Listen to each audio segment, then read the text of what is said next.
So Jai Hind to all of you. My name is Atul Dhiman and मैं स्वागत करता हूं आपके इस अभिपीडिया डिफेंस यूट्यूब चैनल के अंदर। और आज जो है हम लोग स्टार्ट कर रहे हैं NDA PYQ series. Previous year question analysis किए जाएंगे और इस सीरीज़ में जो पहला है हमारा इम्पॉर्टेंट जो सब्जेक्ट है दैट इज़ हिस्ट्री सब्जेक्ट। अब देखो हिस्ट्री जो है it is a part of GATE, general ability test का जो पार्ट है वो हिस्ट्री है।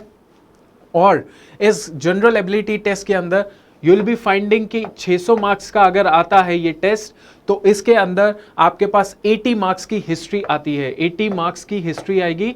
20 क्वेश्चंस आते हैं और इन 20 क्वेश्चंस को सॉल्व करने के लिए 80 मार्क्स लेने के लिए हिस्ट्री को कितनी डिटेल के अंदर पढ़ना है, क्या इसके लिए 500 पेजेस पढ़ने हैं, 50 पेजेस पढ़ने हैं या फिर 30 या 35 पेजेस के अंदर आपके ये 80 मार्क्स पक्के हो सकते हैं। यहाँ पे मेरा काम आएगा, यहाँ पे मेरे एक्सपीरियंशियल लर्निंग का काम आएगा और वो सारी चीज़ों को हम लोग पीवाईक्यू के थ्रू देखेंगे, इस स्कोप के थ्रू देखेंगे कि पीवाईक्यू के थ्रू जो है हमें पता चल जाएगा डेप्थ ऑफ अ क्वेश्चन कितनी आती है और कितना आपको नॉलेज लेने की जरूरत है in order to score really well in the history subject. Understood? तो पॉइंट नंबर 1 इज पीवाईक्यू के थ्रू हम लोग समझ जाएंगे कि इस सब्जेक्ट की जो डिटेल है, डेप्थ है, वो इतनी है और उसी के बेसिस पे मैं आपको प्रॉपर वो नोट्स और एवरीथिंग हम लोग प्रोवाइड कराएंगे। पहली चीज तो यहां पे ये आती है। Now we already have started a specific NDA course और इस एनडीए कोर्स को वो लोग ले सकते हैं जो एनडीए एस्पिरेंट्स हैं who want that olive green uniform and who want stars on their shoulders. हमारा जो एनडीए का बैच है वो शुरू हो चुका है, लाइव कोर्स चल रहे हैं, multiple teachers are teaching who have very vast experience in mentoring the NDA aspirants. और इसके अंदर जो है आपको लाइव क्लासेस मिल रही हैं और साथ ही साथ हम लोग जो है आपको ये इंश्योर कराएंगे कि आप मिनिमम एफर्ट के साथ मैक्सिमम आउटपुट कैसे लेकर आएंगे।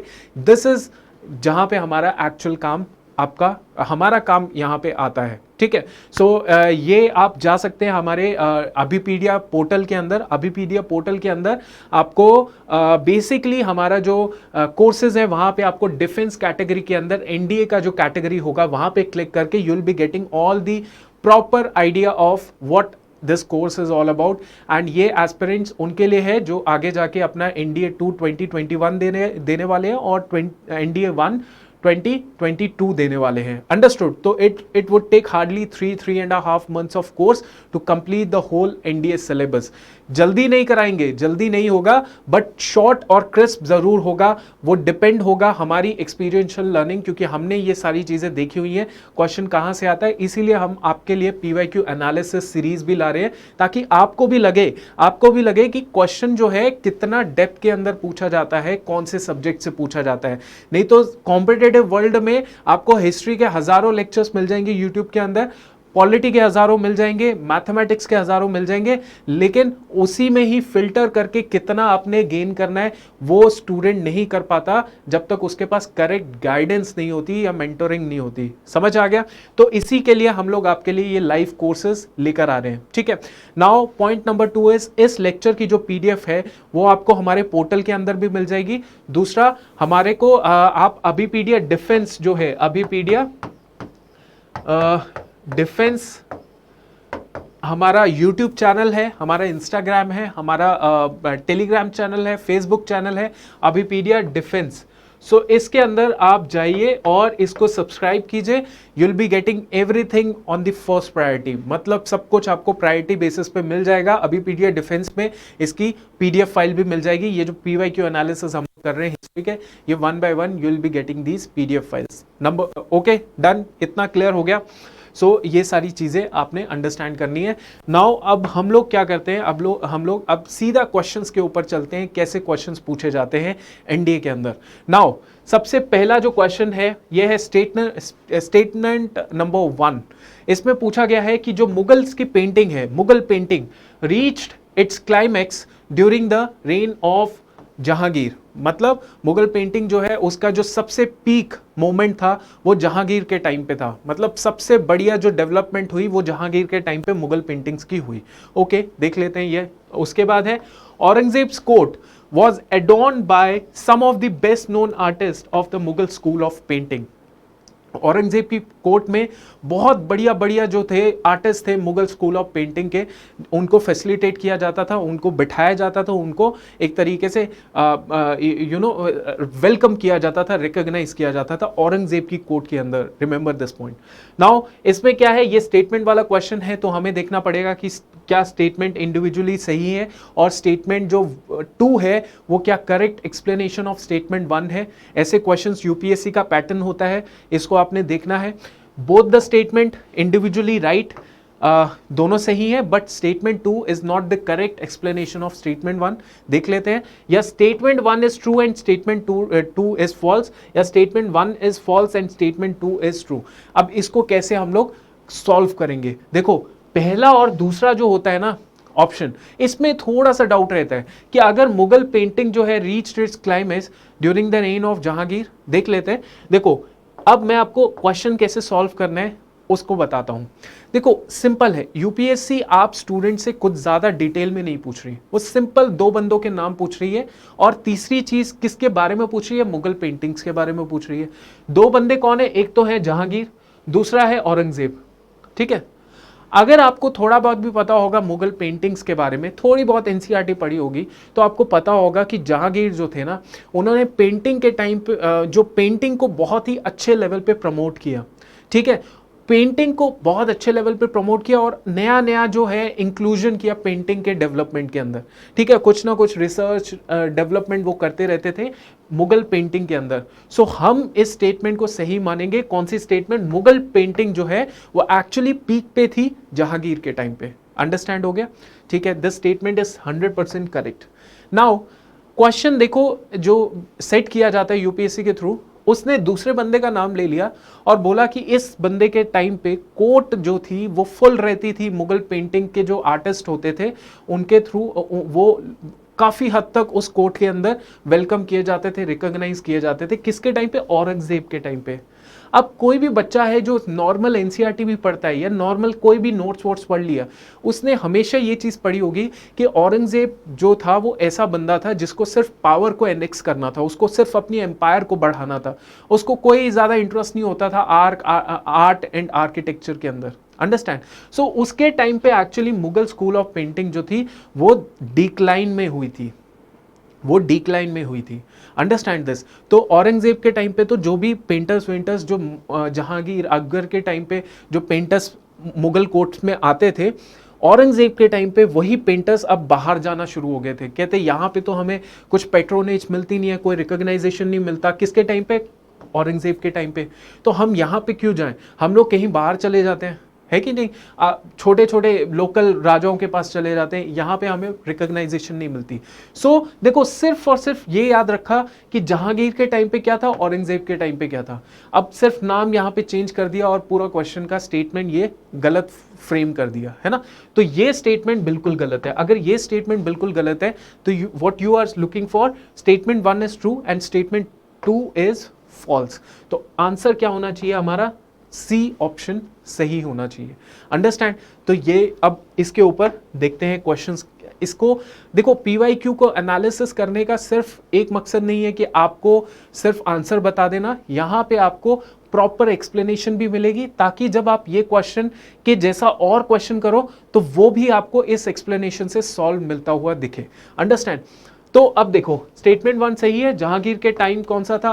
1605 से लेके 1627 तक था। ये टाइम पीरियड ना थोड़ा सा याद रख लेना, ठीक है? इंपॉर्टेंट है। मुगल पेंटिंग जो थी अपने पीक पे थी। उन्होंने इंस्पिरेशन ली लाइफ इवेंट से, जो जिसमें जान होती है, वो जान वाले जो इवेंट्स थे वहां से उन्होंने इंस्पिरेशन ली, उन चीजों की वो पेंटिंग करते थे।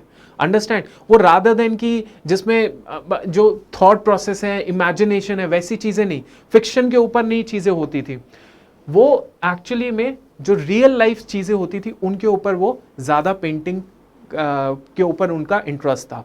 नाउ उनकी जो पेंटिंग थी वो मोस्टली सेकुलर थी। This is very important. Secular painting थी, ऐसा धर्म वरम का कुछ उनका नहीं होता था कि धर्म वाली पेंटिंग भगवान की बना ली, कोई अलग अलग रिलीजियस सेंटिमेंट्स की पेंटिंग नहीं होती थी। उनकी पेंटिंग पोर्ट्रेट होती थी, साइंटिफिक स्टडी के ऊपर होती थी। साइंटिफिक स्टडी इसीलिए सेकुलर होती थी। Understand? Birds, animals, flowers collected in the albums. Understood? तो हमने ये 3 स्टेटमेंट पढ़ ली। लाइफ इवेंट के ऊपर उनकी पेंटिंग होती थी, सेकुलर होती थी, साइंटिफिक बेसिस पे होती थी, पोर्ट्रेट मोड होता था, और उनका टाइम पीरियड ये था। ओके, और चीजें देख लेते हैं। उनके टाइम पे कौन कौन सी फेमस पेंटिंग्स थी। फेमस पेंटिंग्स जो थी उसमें मंसूर आ गया, मनोहर पेंटिंग फेमस थी, है ना। अब औरंगजेब की बात करते हैं, जो स्टेटमेंट 2 गलत थी। स्टेटमेंट 2 गलत इसलिए थी क्योंकि इनका टाइम पीरियड आप याद रख सकते हैं। Mughal painting started to decline, जो मैंने आपको बता दिया, ठीक है, स्टार्टेड टू डिक्लाइन। अब इनके टाइम पे क्या हुआ, जो पेंटर्स थे ना वो भागना शुरू हो गए, यहां वहां दूर दूर भागना शुरू हो गए, और तभी बोला जाता है कि जैसे ही औरंगजेब का टाइम पीरियड आया वैसे ही ज्यादा से ज्यादा आपको लोकल स्कूल ऑफ पेंटिंग्स दिखना शुरू हो गए थे। लोकल स्कूल जैसे कुछ पहाड़ी एरिया में चले गए, हिमाचल रीजन में चले गए, तो वो जो पेंटर्स थे वो वहां पे उन्होंने शुरुआत की पहाड़ी स्कूल ऑफ पेंटिंग। कुछ राजस्थान में चले गए, राजस्थान स्कूल ऑफ पेंटिंग। इस तरीके से अलग अलग लोकल पेंटिंग शुरू हो गई, ठीक है। अब औरंगजेब के बाद क्या हुआ, मोहम्मद शाह रंगीला आया। मोहम्मद शाह रंगीला, तो मोहम्मद शाह रंगीला के टाइम पे थोड़ा बहुत पेंटिंग को रिवाइवल मिला, उठा पेंटिंग। लेकिन उसके बाद क्या हुआ, खत्म जो पेंटिंग एक्चुअली में जो पूरा नॉन एग्जिस्टेंस हो गया, मतलब एग्जिस्टेंस ही खत्म हो गया, वो शाह आलम 2 के टाइम पे एग्जिस्टेंस ही खत्म हो गया पेंटिंग्स का। तो शाह आलम 2 एक्चुअली किसी बैटल के अंदर भी इन्वॉल्व थे, वो बैटल आप कमेंट्स के अंदर बता देना मुझे, ठीक है। अब इससे क्या हुआ, जितने भी आर्टिसंस थे वो मुगल्स एम्पायर को छोड़े और अल्टीमेटली जैसे राजपूत एम्पायर में चले गए, तो राजपूत पेंटिंग शुरू हो गई, स्टार्टेड डेवलपिंग। तो देखो कितना हमने ब्रीफली पढ़ लिया, इससे बाहर पेंटिंग के ऊपर क्वेश्चन शायद ही पूछा जाए। It is not important only for NDA but CDS also, CAPF also, any जहां पर आपको एग्जाम यूपीएससी का दिखेगा, this question is very important. Now ये खत्म हो गया क्वेश्चन। अब दूसरा क्वेश्चन देखते हैं। पिछले क्वेश्चन का जो आपका जो सोर्स है that is NCERT, class 12th की थीम्स की एनसीईआरटी है 2, वहां पे आपको ये सोर्स मिल जाएगा, ठीक है। लेकिन पॉइंट ये है कि थीम्स की एनसीईआरटी इतनी लेंदी है, थीम 1 भी लेंदी है, थीम 3 भी लेंदी है, कितनी पढ़ेंगे, है ना। सो यहीं पे आपका हमारे साथ रोल शुरू होता है, जहां पे हम 30, 35, 40 पेजेस से ज्यादा आपको पढ़ने को बोलेंगे नहीं, है ना। सो अब देखिए स्टेटमेंट क्वेश्चन देखते हैं। Again the statement question, Government of India Act 1935 introduce the diarchy at centre. Okay, provincial autonomy was granted to the provinces. Provincial autonomy जो है वो ग्रांट की गई प्रोविंसेस को, अंडरस्टैंड दिस। तो Government of India Act 1935 introduce हुआ, diarchy at the centre. This statement is 101% correct. अब ये क्वेश्चन भी जिसने भी पढ़ा होगा, देखिए आपसे एक्सपेक्ट किया गया कि आपको पता होना चाहिए गवर्नमेंट ऑफ इंडिया एक्ट 1919, 1919 का गवर्नमेंट ऑफ इंडिया एक्ट अगर थोड़ा बहुत भी पढ़ा होगा तो आप ये इस क्वेश्चन जो है वो सॉल्व कर सकते हो। गवर्नमेंट ऑफ इंडिया एक्ट 1935 भी पढ़ा होगा तो भी सॉल्व कर सकते हो। अब provincial autonomy was granted to the provinces, this is also 100% correct. So अब यहां पे क्या है, ये दोनों स्टेटमेंट जो है करेक्ट है, बट क्या ये वाली स्टेटमेंट इस स्टेटमेंट का आंसर है? बिल्कुल भी नहीं, ये दोनों स्टेटमेंट इंडिविजुअली है। जब भी ऐसे क्वेश्चंस आए ना तो जर्नली ऐसा आपको सिंपल करना है कि गवर्नमेंट यहां पे लगा देना है because, in order to check whether it is a correct explanation or not। तो आपने क्या किया, because government of India Act 1935 introduced hierarchy at the center because the provincial autonomy was granted to the provinces। ऐसा तो नहीं है, ये दोनों इंडिविजुअल स्टेटमेंट करेक्ट है बट ये स्टेटमेंट इसका करेक्ट एक्सप्लेनेशन नहीं है। So answer is B, understood. So answer क्या हो गया, बी हो गया। अब इसने प्रोवाइड किया adoption of dyarchy at the centre. Actually dyarchy at the provinces जो था वो गवर्नमेंट ऑफ इंडिया एक्ट 1919 में आया था, ठीक है। 1919 के एक्ट के अंदर डायरकी एट द प्रोविंसेस था, बट वो चला नहीं, सक्सेसफुल नहीं हुआ और वो वहां पे खत्म कर दिया और बोला कि उन एरियाज में जहां पे डायरकी सिस्टम लगाया गया प्रोविंसेस के अंदर, उसको खत्म करके हम लोग प्रोविंसेस को ऑटोनॉमी दे देंगे। क्या दे देंगे, ऑटोनॉमी दे देंगे, उनको थोड़ी सी ऑटोनोमस पावर्स दे देंगे। तो 35 के एक्ट में क्या किया, provincial dyarchy in the provinces खत्म करके प्रोविंशियल ऑटोनॉमी लाया गया, प्रोविंशियल ऑटोनॉमी लाया गया। Now number 1 point. Number 2 is dyarchy provinces में खत्म करके डायरकी एट द सेंटर लाया गया।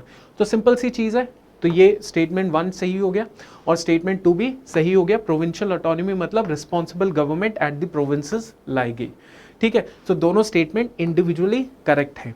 सिंपल था क्वेश्चन, ज़्यादा मुश्किल नहीं था। ओके, नाउ नेक्स्ट क्वेश्चन जो एनडीए का ही पीवाईक्यू है, that is Bipin Chandra Pal is correct. इनमें से कौन सी स्टेटमेंट है जो बिपिन चंद्र पाल से रिलेटेड करेक्ट है? देखिए, ही was the member of the moderate group of Congress, he was a member of extremist group of Congress, he was minister of defense in the first government of independent India and he was the chief minister of West Bengal। अब देखो, simplest question, अगर ये भी question ये आता है easy category के अंदर, अगर इजी कैटेगरी का क्वेश्चन आपसे गलती से भी गलत हो गया, you are out of the game. ठीक है, सो यहाँ पे आपने आंसर क्या देना है, यहाँ पे ऑब्वियसली आंसर आपका ये होगा, because he was the one of the extremist person. Lal Bal Pal आपने सुना होगा, है ना, लाल बाल पाल, तो पाल जो है वो यही है, BC Pal, Bipin Chandra Pal. Understood? So simple question था। इनके बारे में देख लेते हैं। He was a social reformer, writer, orator, nationalist थे, correct. He was also the member of extremist group after the split of Congress. Split हुआ था, कांग्रेस स्प्लिट कब हुआ था? सिंपल क्वेश्चन, आप बताएंगे कब हुआ था, और उस स्प्लिट के दौरान कौन प्रेसिडेंट थे कांग्रेस सेशन के? ठीक है, सो ये आपने आंसर दे देना है, करेक्ट। अब देखते हैं अगेन एनडीए का अनदर क्वेश्चन। ठीक है, तभी मैं कह रहा हूं कि ज्यादा से ज्यादा it would hardly take like 30, 35, 40 pages of modern history, medieval and ancient history to make sure कि हिस्ट्री का आपका 40-45 पेजेस के अंदर कंप्लीट सिलेबस हो जाए, क्योंकि क्वेश्चन ही ऐसे आते हैं। ठीक है, तो क्वेश्चन ही ऐसा आ रहा है, कुछ आपने डिटेल में कुछ नहीं करना, बट वो चीज़ जो होनी चाहिए वो एनसीईआरटी भी होनी चाहिए, और एनसीईआरटी के साथ साथ जो फैक्ट फिगर हैं जो आपके पास और कहीं नहीं मिलेंगे वो भी उस नोट्स के अंदर होने चाहिए। Now theosophical society was led by whom? Simple question, AO Hume पढ़ा होगा बच्चों ने कि एओ ह्यूम कौन थे, एनी बेसेंट भी पढ़ा होगा, डफरिन भी पढ़ा होगा, आर्थर ग्रिफिथ नहीं पढ़ा होगा, है ना। अब इसमें क्या आंसर होना चाहिए? देखो, अगर स्टेटमेंट को वो किया जाए, मतलब एलिमिनेट किया जाए, डफरिन सर बिल्कुल भी नहीं थे, he was not associated with this society, he was a governor general ना, he was a viceroy उस टाइम पे थे, तो नहीं होंगे। He was not associated obviously, because simple सी चीज़ है कि he was more associated with the INC, हमने नहीं पढ़ा, थियोसॉफिकल सोसाइटी इनके साथ एसोसिएट थे। Annie Besant is the right answer of this particular question. ठीक है, एनी बेसेंट के बारे में पढ़ लेंगे, लेकिन पहले ये देखेंगे कि थियोसॉफिकल सोसाइटी थी क्या। ठीक है, अब देखिए, थियोसॉफिकल सोसाइटी एक्चुअली फाउंड की थी किसके थ्रू? मैडम एचपी ब्लवत्स्काय, उसके बाद कर्नल एमएस ऑलकॉट, इन दोनों ने इस सोसाइटी को फॉर्म किया था। ठीक है, अब इस सोसाइटी के अंदर आप देखोगे कि दे वर बेस्ड इन अध्यार, चेन्नई के अंदर, है ना, चेन्नई के अंदर ये अध्यार रीजन है, और यहाँ पे इसको जो है फॉर्म किया गया था। ये इसका हेडक्वार्टर यहाँ पे था, या मद्रास भी कहते हैं, पहले इसको मद्रास कहा जाता था। अध्यार के अंदर याद रखेंगे 1882 के अंदर, एंड सोसाइटी का बिलीफ था री इनकारनेशन एंड कर्मा के ऊपर। ठीक है, री इनकारनेशन एंड कर्मा के ऊपर इनका बिलीफ था।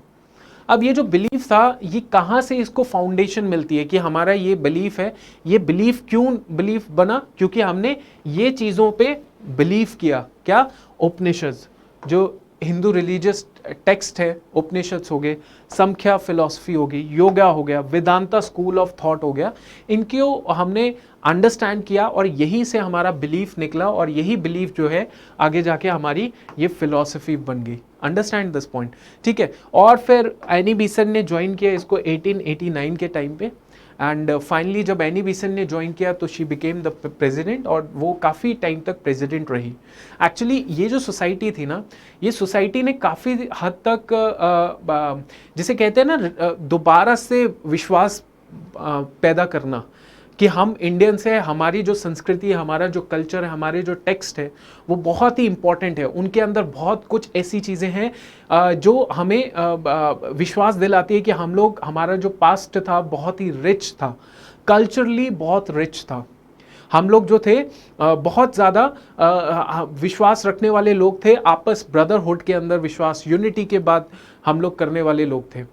ठीक है। तो एक तरीके से थियोसॉफिकल सोसाइटी ने जो हमारे फ्रीडम लीडर्स थे, फ्रीडम फाइटर्स थे, उनके अंदर बहुत ही अच्छे लेवल पे एक विश्वास भर दिया, कॉन्फिडेंस भर दिया कि हम किसी से कम नहीं है। ब्रिटिशर्स के अपने टेक्स्ट हैं, अपनी साइंटिफिक स्टडीज है, whatever is there, but हमारा जो टेक्स्ट है, रिलीजियस टेक्स्ट है, रिचुअल जो टेक्स्ट हैं, वो बहुत ही अच्छे लेवल पे तगड़े टेक्स्ट हैं, उनसे हमें कॉन्फिडेंस है, हमारे पास कॉन्फिडेंस है, हमारे पास बहुत सारी चीज़ें हैं। तो she elected as a president and she led the society, and तब तक जो है 1933 तक रही वो। ठीक है। सो ये बहुत ही इंपॉर्टेंट पॉइंट है जो आपने अंडरस्टैंड करना है। Now again next question is simple question, the place. देखिए सिंपल मैं इसीलिए कह रहा हूँ ना कि ज़्यादा से ज़्यादा आपको 30 से 35 पन्ने की किताब से या 40 पन्ने की किताब से आप एक बार उसको पढ़ लोगे, समझ के पढ़ोगे, तो आपको ये सारे क्वेश्चन, ये what we call it as कि जैसे एक कैडेट होता है, जब आप जाएंगे ट्रेनिंग के लिए तो आपको पहले दूसरे तीसरे दिन तो बहुत मुश्किल पड़ेगा जब रगड़ा खाएंगे, लेकिन फिर जब रगड़ा खाने की आदत पड़ जाएगी तो आपको वो चीज़ जो है रात रात भर जागना, बहुत अलग अलग चीज़ें होती हैं जहाँ पे आपका मेंटल फिजिकल स्टेटस को चेक किया जाता है। तो उस टाइम पे you will be like all relaxed, and this is what I am trying to tell you कि this is all relaxed questions, all relaxed questions, nothing more than that, कोई detail नहीं, कोई कुछ नहीं। The place of English East India Company settlement, English East India Company की settlement जो थी वो मद्रास में जब हुई तो that was known as Fort William, Saint George, Fort Saint George, Elphinstone circle या मार्बल पैलेस। नाउ इसका आंसर क्या होना चाहिए? देखिए again the NCERT answer question, ठीक है। इसका आंसर क्या है? फोर्ट विलियम अपना कोलकाता के अंदर था या कैलकाटा जिसे कहते हैं, ठीक है।